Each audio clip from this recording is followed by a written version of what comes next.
Hi everyone, a special video today on 3 types of bells and why bells are such interesting sounds that you can use in sound journeys or even to trigger very specific thoughts and activations that you give to yourself. It's almost like an NLP trigger. And if you know anything about neurolinguistic programming, you'll know that there are specific things that get used to help remind you of something that maybe you want to create or you want to activate, but you sort of need to link it with a memory. So today I'm going to talk to you about those, and I'm going to share with you 3 types of sounds that are pitched low, middle, and high, 3 different types of bells that are made of different types of metal and also from very different parts of the world. And they're very interesting sounds that really are quite gentle and quite calming, but also very, very distinctive, very, very different, just like each of you.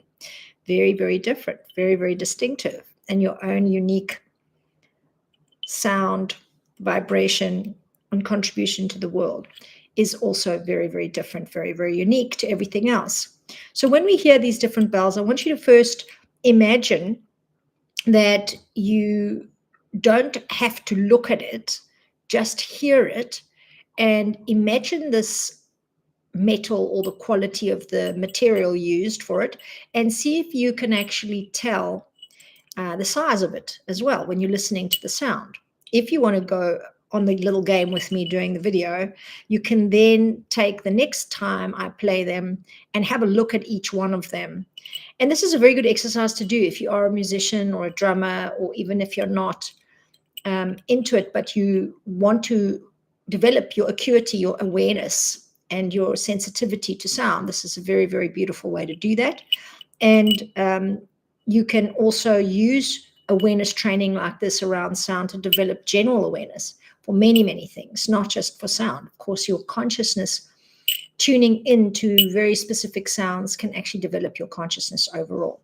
So I'm going to play those 3 sounds to you. And now I also want you to think about how are you interested to use bells in your own life. Maybe you are already doing sound journeys or you would like to start.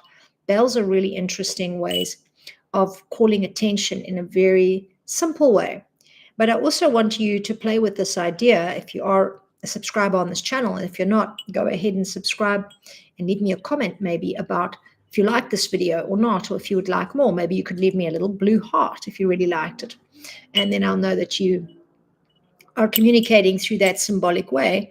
And of course, I want you then to use this bell video as a symbolic tune-in to you, to give you the confirmation you really need. If you've been wondering about something, if you're not sure, if you've been in a dilemma of some kind, or if you just need a little reminder, this is your video. This is the sign, because I decided to do this video very, very impromptu, very unexpectedly, and I have these bells around my house, and I always think when I remember them that I think of them as just reminders of this gentility in us, this beautiful, serene, compassionate side of us. But it's also a yes. A bell is like a yes. It can be one of the strongest ways to just confirm something. So you could have one around your house, and you could program it like an NLP trigger where every time you remember it or you pick it up, it means something for you, right? Meaning that when you remember that bell, you remember that you are going to reach the dream of becoming an amazing teacher.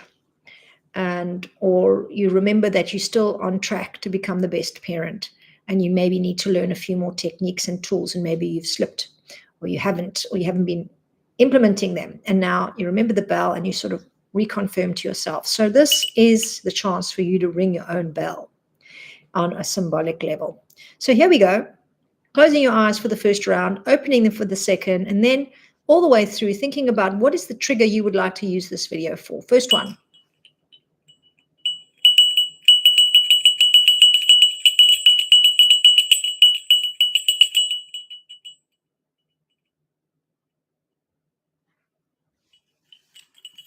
Second one.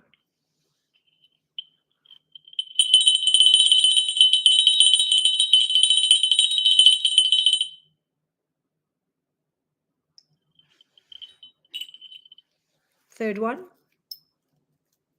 And last one.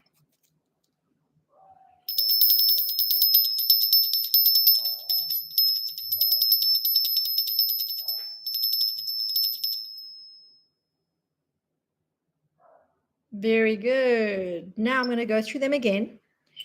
And this time, I want you to watch them if you did close them for the video and see if you can work out what kind of material it is, how it's shaped, and even if you can, the very interesting symbolism of bells is the vessel, the shape is actually considered the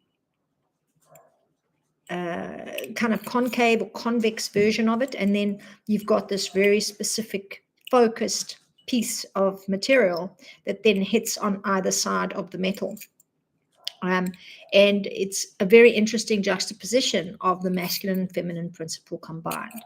So I want you to listen again. This time, see if you can confirm the pitch, which one has the highest pitch, which one has the lowest, which is the medium, and try and figure out the metals.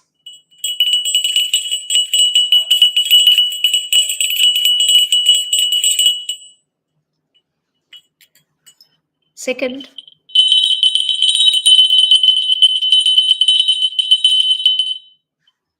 And the third.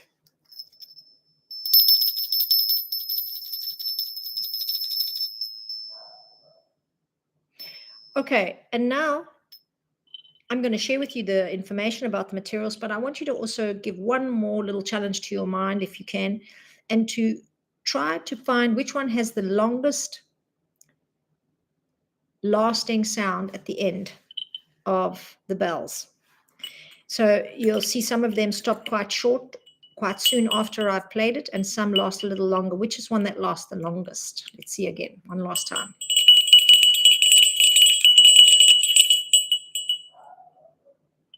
Second.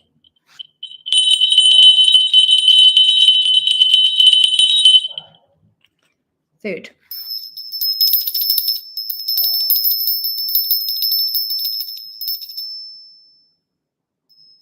Okay, and now for the answers. So this one is probably the weakest sound with the shortest vibration at the end, and it's in fact made from a kind of copper which could have been mixed with other metals. It's not entirely clear. And as you can see, the little piece on the bottom extended all the way out here, you can see is actually quite long and quite thin. And it's creating what in my mind became the lowest pitch. I wonder if you got the same answer, the lowest. Sort of like, it's a bit higher sometimes. Second one is actually a bell from India. And it has quite a high pitch for a bell. Bells are normally not this high. But these are these kind of trinket bells that go on the feet of the dancer sometimes, or even around the costume on a string of bells that all play together. So they're never really used on their own like this, but I like it a lot because if I really keep it in a trimmer, you can get a very interesting frequency. But I think none is higher than this, neither of them. And this, when you really manage to hit it evenly between the front and back, has a very high-pitched sound. So this is the highest pitched bell. And it's actually from Cyprus, and I think it's brass because it actually has a kind of yellowy color, but it also has a very irregular, imperfectly shaped structure. And what's so interesting about it is that it's been used for goats. And as I told you, this one was from India, which is actually perfectly round and has actually a ball that rotates inside the bell. And then over here, we have a copper bell, which has obviously a very different, simple design, but it's also used for animals. That was then put on a keyring. So I would like you to know your sign is here. If you needed a sign, this is it. Go for it. believe in that thing. Go and pay that money for that course if you've been wondering about it. Get yourself booked. Really believe in this thing that you've been wanting to do. Whatever it is that you've been looking for confirmation for, this video is it. And I hope to see you next time. Thank you so much for watching, and let me know what you thought and what you are confirming for yourself from this video. Take care.